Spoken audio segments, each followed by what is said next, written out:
Hey, hello. My name is Brett, and I am a White Sox fan. Yes, it is our 12-step program. We're going to call it Southside Sox Postgame Podcast. I think this is number 9. Who knows how many more we'll do this year? How many more special games there will be? Yes, opening day was rough. 5-4 loss in Detroit, an impossible loss, but the White Sox made it possible. Okay, hey, before I just start to cry, initial reactions from my guests, Chrystal O, my partner in coverage today, and Zach Hayes. Well, that was kind of poop. And my hatred for Javier Baez only intensifies the more I have to watch him play. So, Liam Hendriks was awful. So awful that I put him in my cold cat poll twice because and poor Mr. OK was like, is he just a prank? Because when I watch him, he sucks. So, it wasn't a great day to watch this team and have to cover this team.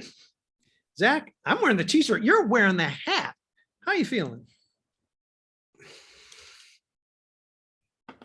Fan of a team that when they get in big high pressure situations, you're not like, man, like how are they going to find a way to lose? It felt just kind of familiar in a lot of different ways, unfortunately. Yeah, the sad thing is just earlier in the game, we're like, everybody's making that comment like, man, isn't it great to have a right field? Aren't we feeling great? It's like, boy, we don't have to worry about this. And then, sure enough, there is something to worry about at some point in the game. Is there something you saw, Zach, in watching in what Liam was doing different? He seemed like he was leaving balls up? What was he doing? Yeah, he just wasn't executing location. He just, Haas put a pretty good swing on that pitch, but I think Steve said it on the broadcast a number of times. He threw him like 3 or 4 fastballs in a row, and he finally missed a spot. Haas can hit fastballs. It's in the scouting report. He, doesn't do a whole lot else but mash hard stuff and hang and breaking balls. So, threw him one over the plate, and couple quality hitters put good swings on pitches that caught too much plate. It's you just got to execute those pitches better. There's nothing I think super extraordinary about it from what I saw, at least. And this isn't unique to Hendriks. Guys who have that kind of arm can have these stretches where they're just maybe sometimes throwing fastball, but that makes the execution all the more crucial, correct? Because you got the stuff that you can blow people away. You've got to make the pitches to blow people away. Yeah, and especially on a day like today where it's very cold in Chicago. I don't think it's much warmer in Detroit. Everyone's velocity was down a little bit. So and going back to last year, this has been a thing with Liam for a while where he has gotten a little bit bullheaded in the past where he's like, okay, screw you, I'm going to just try to blow 98 by you every single time, which works a lot of the time because he has a really electric fastball. But maybe when it's 96, 97 instead of 98, 99, and you got a guy who's, seen 4 of them in a row and is looking for it right over the plate, then maybe, yeah, throw something and throw a slider in the dirt. You got a great slider. You got a great curveball. Try maybe today is not the day to try that 5th fastball in a row. I don't know. They just got to think a little bit better on those.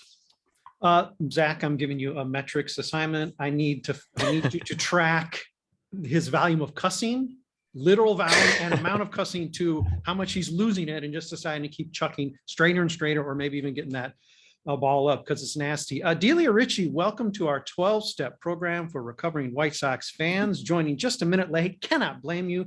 But we have begun by just talking a little bit about how that opening day felt. So how did it feel for you? Well, I was in class for the beginning, so I was just keeping up with my phone. I was wearing my Mark Burley t-shirt. I call it Trusty. I don't know if I could trust it anymore, but I trusted it because it's the player I loved, my favorite starting pitcher, probably of all time, at least in my lifetime. And I felt the grieving process while I was on a phone call with my mom of like denial. No, did they just end that game on a review? Anger.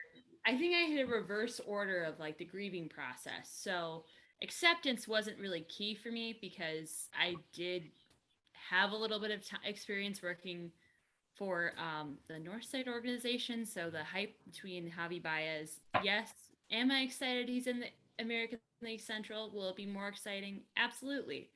But I felt so bad for Tim Anderson because he wanted to be in the game, but he couldn't due to the actions of an umpire that shall not be named. Yeah. So it was a lot, but I was excited because I was like, Jake Berger, heck yeah, get on the plate. You made some great plays. So that's my shout out to him. And AJ Pollock, I was so excited for an AJ on the team that he impressed me. And that last, I don't know if we'll ever know if it was really New York just saying, were you? Yeah, they already started celebrating. Just give it to them. They already dumped the Gatorade. Yeah. Just give it to them. Just dump the Gatorade on him. Yeah, Delia, I think the problem is you missed the good part of the game. If you started in class, I think you missed like the good parts, and it started to get ugly about the time you broke out. I did see some of the highlights, so thankfully in-game highlights were a thing. So I did catch some of them, and I'm like, oh my god, it's exciting! We're up 3-1. I have friends from the Detroit area. Apparently, Michigan as a state is a huge feeder into Loyola, which is a little bit ironic. But so I was just checking on my timeline. I'm like, you can easily tell who's a Detroit fan because they're complaining about the strike zone. When universally we know the strike zone is whoever wants it to, like, wherever. Yeah. Is it a triangle this time? Is it a square? Is it a star? Is it a circle? We'll never know. So it was part of the bad part of the good to bad part of the game was Lucas Giolito's start. He really seemed to be dealing, maybe dealing with a little hype, maybe a little jitters, slightly wild, but 2 hits, I think, 6 Ks. Was doing about as well as Detroit starter Eduardo Rodriguez wasn't. And then, of course, the injury. I haven't seen anything more than this strained oblique thing from Steve Stone's reaction. It sounded like it could be something that you could perhaps shrug off, or could be actually something really significant. Do you even know anymore? And I guess, what was your impression of how Lucas got the season started off for the Sox? Because they really needed that start, even if it was just 4 innings. I think Lucas did great. I was really impressed with him. He was really dealing. And I haven't seen any updates. I just heard that they were still evaluating him at the end of the game. So that's really unsettling. I feel like we finally had something good and everything has just been ripped away. But yeah, I was really impressed with his 4 innings. He seemed a little wild, but again, I chalked that up to first day jitters and apparently some uncomfortable stomach issues. Yeah, and when Steve was like, well, it's just 62 pitches, it's early in the season, the short spring training, I thought, well, yes, but then, man, that seems really short. So, not that you suspected there was injury, but I guess it wasn't shocking to hear there was some reason why, because that seemed too short to not even get him to 5, maybe to qualify for a win, which of course would have just made it extra crushing for Lucas. Watching the 8th and 9th inning. How about the situational hitting in this game? There were 2 out rallies. The White Sox scored all the runs in 2 out rallies in the first 2 innings of the game, but they left opportunities on the table in those innings. Yasmani Grandal in the 5th, I believe, did not advance guys, I think, on 2nd and 3rd with that pop-up, which is a really strange and actually maybe not a good at bat for him. I don't know if he was seeing something where he just could not resist. Hutchinson seemed like he was not quite on the ropes, but the White Sox were getting to him. He went 0-2 pretty quick. Maybe he just saw pitches he just missed. It didn't seem like the situational hitting for the White Sox has certainly been worse. It didn't seem to be very ideal today. Maybe that's weather or what, but what did you guys see out of the offense? Wasn't outstanding. There were some promising things. It's always one game. Everything is always one game, but it's kind of harder to even extrapolate anything now because you don't have any context. It's not like they've been hitting well for a week and you can say like, okay, just brush it off. It's an off game. And it's not like they've been hitting terribly for a week and you're like, this needs to end. Some folks did their jobs and some folks didn't step up when they were needed to. You got to score more than 4 runs against the Tigers at the end of the day. You know, you need to come up with those situational hits so you can steal the wins when the bullpen doesn't get the job done. And Right. you know, that just didn't happen today. So it's kind of hard to point any individual fingers. There were some good things, obviously, but it didn't seem like a super remarkable or performance either way in any direction. I would estimate. Well, it leaves you wanting too when you're causing so much trouble in the first couple innings. I mean, you're putting their number one starter on the ropes. Opportunities, even if you don't cash them in, you want to get guys back out there in that situation. And I guess there were a couple innings where that happened, and it's frustrating because you're right, Zach. It's not like they're coming out hot and they've been averaging 10 runs a game in spring training, as if that would even matter. But that's what's tough. You see the start of the game. It's like for a second I'm thinking, okay, how do we spin the blowout in the post game podcast? And they for a while there seemed to be that trajectory, like Steve Stone said. If you technically could still score every inning of the season when you score in the first 2 innings. But the problem is they didn't score in the final 7 innings.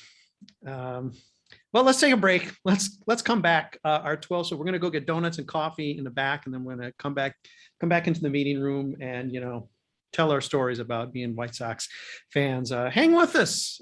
Share the misery with us. We'll be back in, just a minute.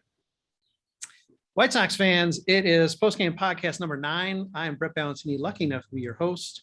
My delightful and courageous White Sox fan, writer, guest on this podcast, Chrystal O, Delia R, and of course, Zach Hayes. We all are representing our gear. I missed it on Chrystal earlier. We are still sticking with it. I soaked my head, but I'm still wearing my shirt because why not? I don't want to change. Other things about this game that stood out. Good, bad, otherwise, aside from the fact there's another game in just like 12 hours or so. That I have to cover again. Yes, you got double coverage tomorrow. Oh, Chrystal, no time to lament. No, I will say this. I feel like since last season, even I've said the Tigers are going to be really good next year. The Tigers are going to be really good next year. They had a phenomenal off season. The Tigers are going to be good this year. And if we can't straighten out this bullpen mess that was Liam Hendriks today, and like Zach said, hit more than 4 runs on this team, then I might just go in and change my predictions to the Tigers winning this division, because that was just embarrassing. There was no reason why they should have lost that game today, despite the Tigers being really good, as I predicted and have told everyone I know. Yeah, and it's just one game, right? I mean, the Cubs won their opener, for God's sake. I mean, it's just one game. Okay, so what? But yeah, these are not even one game. As Zach is saying, there's nothing to extrapolate out of this. There's no trends here yet. But this is still a loss game where it was such a reversal of fortune. The White Sox are looking like they could run away. Getting to the bullpen, which apparently wasn't such a good thing for the White Sox. You always want to get to a team's bullpen. Well, not today, because the guy they wanted in there left after running 82 pitches up there in 4 innings, and then suddenly all the bounty went away. Is there some encouragement in knowing that Dylan Cease seems to be a guy who, well, I guess right now he's really the only other reliable, can't believe we have to say, like 4-inning starter, but he has had incredible success against the Detroit Tigers. And again, maybe that doesn't mean anything. Maybe it does. Casey Mize hasn't against the Sox. Dylan Cease has had incredible success against the Tigers, maybe when they're easier pickings, but I guess that's got to make you feel good versus, I don't know, a bullpen game tomorrow. I mean, it's better than me starting, I guess. Okay, I'll go with that. All right. It's probably better than like any of the alternatives I could think of. Like even good Lord, which NHL player could probably play baseball? Like one of them has probably played baseball in their lives. So I'm cautiously optimistic for Dylan Cease because I've kind of just been a fan. I've been a fan of his. Even in his down seasons, he's had that one moment. I was gonna say one shining moment, but that one moment where he's absolutely lights out brilliant. And Buck agrees too. He really believes in Dylan Cease. He's a lot more confident in his skills of prediction than I am, but the cautious optimism is all I could say, probably. That's Buck, Delia? That's This is Buck. Buck. He Buck. is famously named after Uncle Buck.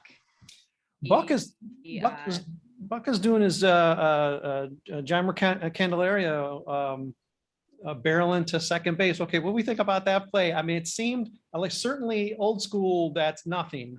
New school, protecting players on the field, certainly did seem something that could be called, but there had to be at least, that's probably not called 10 out of 10 times. Maybe I'm wrong. Thoughts about that? It certainly helped bail the Sox out of a situation there where they're a little bit on the ropes. It helped bail them out, but I will say if that was reversed, I would have been pissed. I would have been livid. I would have gone outside, banged some pots and pans, screamed in the air, which for opening day, you're like, that's a little dramatic, Delia. No, last 24 years of my life, I was just looking at photos from when I was little, like a child at Sox Park and watching games with my mom and my grandpa and just the traditions with it all. And I go, 24 years. Most of them have been good, White Sox fan wise. A lot of them have been bad. And so the dramaticism of it all is probably just more reflective of my personality, but it's necessary at times because I screamed on the phone to my mom. She's like, I just got a massage. I'm going to hang up, like, process this. And I'm like, everything's bad, but not bad. It was just that slide. I'm like, I didn't realize there was a slide rule. And I'm like, but that shouldn't, like, if it was reversed, anger. Yeah, I mean, it seemed to clearly be just like a bad slide. It didn't seem to have bad intention. So in a way you want to say, well, then he probably shouldn't be like penalized for that. But the truth is bad slide or bad intention, Zach, you really got to call it either way, right? Yeah, it's a good application of a good rule. Like if you don't want that called, then don't put on a terrible slide and barrel into his legs. It doesn't matter if you didn't mean to do it, and of course he's gonna, jaw it and be like, what? No, me, I did nothing. That's a pretty non-play, if you ask me. It was called correctly, move on. I think everyone played that one right. I liked the shot of McEwen, I think, talking to him like the start of the next inning, and he's like making his case to McEwen, and McEwen, I think, is like rolling his eyes, like, first of all, you're not going to get sympathy from me. Second of all, I don't think anybody, I know you got a lot of people chanting for you, but come on. And then he was on the other end of, I guess, the only other, controversial aside from AJ Pollock bouncing the ball off the wall. And that really cool pinball play. Great play, AJ. Just sorry that it brushed the wall there. With that strange, like, strike, not strike that Grandal couldn't handle. Did seem like it could very easily be a strike, but that's never a good way to cement the strike when you drop it. So I'm not sure I could blame him for balking a little bit, like, hey, wait, the catcher couldn't even catch the ball and you're ringing me up on that. I don't know. Other bright spots from this game. Graven seemed all right, at least in the way that AJ Crick did not. No, AJ, what's his name? It's not Kyle Crick. Everybody's AJ now. When they lose, I just get sort of depressed. I feel like everyone should be Kyle now. Just designate if they have a bad game, we're calling him Kyle. Because Kyle Crick, I was about to say, like, good Lord, you're say Kyle Hendriks, but I'd love to have him right about now. So could they ever? And again, it's nothing to, of course, we're playing around, being dramatic. I mean, obviously this is no wake. It's one game, not the way you want to lose one, not when you have a victory in your tiny little hands. And in 2 innings, it goes away. And you've got the White Sox broadcast booth begging for the clown car that is the pinball extra innings. Is like, well, let's just see how it'll play out. when you're reduced to that, that's a that's a pretty sad drop. That doesn't really show up in the win expectancy chart, but it's in there somewhere, and it's an ugly spot. But yeah, it is a game. We've got a legitimate hoss of a starter going tomorrow before we start getting into the end of the rotation. We're going to be like, whatever. Let's hope they can score 10 runs. Let's hope that the team can sort of like jump out the way they did. I mean, they really put Detroit on the ropes to begin with. I hope they can sustain it. And this doesn't become a trend where the situational hitting.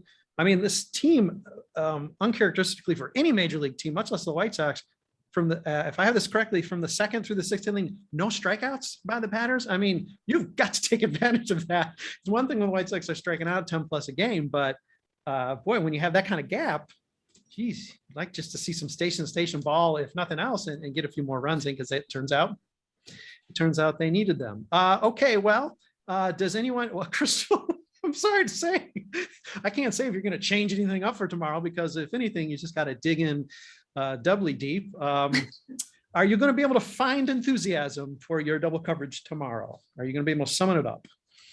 I mean, no. Now that's honest. I am a pessimist at heart. I see myself as like April Ludgate from Parks and Rec, because I have this like happy, optimistic husband, and I'm just like, I hate everything and this is stupid. So I'm gonna try really, really hard, but if it ends up poorly, once again, I'm just gonna rage quit and be like, okay, well, you're on your own now. Exactly. The schedule really opened up. Zach, I'll pass a lot of those on too. Zach, you just rack it up tomorrow and put the hat back on and get to 500 tomorrow. Yeah, pretty much. I mean, the hitters are good enough. They're going to win games, but yeah, it's not going to be easy. They're not going to make it easy on themselves. I look forward to the games where Eloy and Yaz and Luis and them do come up a little bit more clutch, so that when the bullpen starts to fall apart, they'll have 8 or 9 runs in the bank instead of only 3 or 4. And then we'll have a maybe slightly happier post-game podcast. I don't know. Anybody who warm weather Abreu. Yeah, really, we needed to warm up. Anybody who said last year, and who knows, maybe I did, but there could have been people who said it like, oh, the division's so bad and this was so easy when this division, it's going to set them up for destruction. Okay, sure, some of that did play out, but boy, maybe we could try that feeling on again this year. I mean, I'm not sure I'm going to want to see them neck and neck for 162 games, but if that's what it is, that's what it is. And who knows, maybe losses like this, maybe they can be a good thing and sort of, I don't know, take a little air out of these guys and say, hey, listen, this is going to be a fight. I don't think they need to be told that, but I suppose it can't hurt. Delia, aside from pots and pans being near the front door in case they do need to be banged tomorrow if things go wrong, you just rack it up tomorrow and you and Buck try to get a victory. Yeah, I think Buck and I always joke that I'm half. I'm Leslie No, where I always try to see the good in everything, the good in people. So to play on to the Parks and Rec, but I do have a little bit of that April Ludgate that will come out.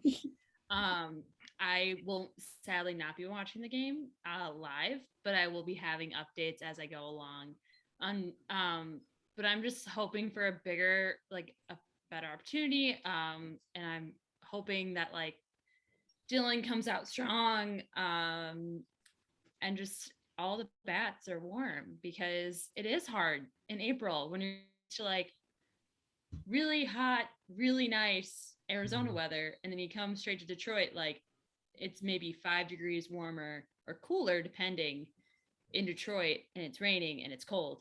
Little miserable conditions, but hopefully there's no misery tomorrow. Well, yeah, and Detroit has to hit and pitch in the same thing too. But hopefully we get that tasty Javi Baez 4 strikeout game. That'd be nice. Win or lose, that'd be nice. Okay, well, Zach, by the next post-game podcast, we have to figure out which Parks and Recreation characters we are. So that's our assignment, but don't know what we'll have on next. Oh yeah, I do know. It's going to be, unless something crazy happens, like a no-hitter tomorrow from Dylan Cease, it'll be on for the home opener on Tuesday. We'll have a post-game podcast there, pregame as well.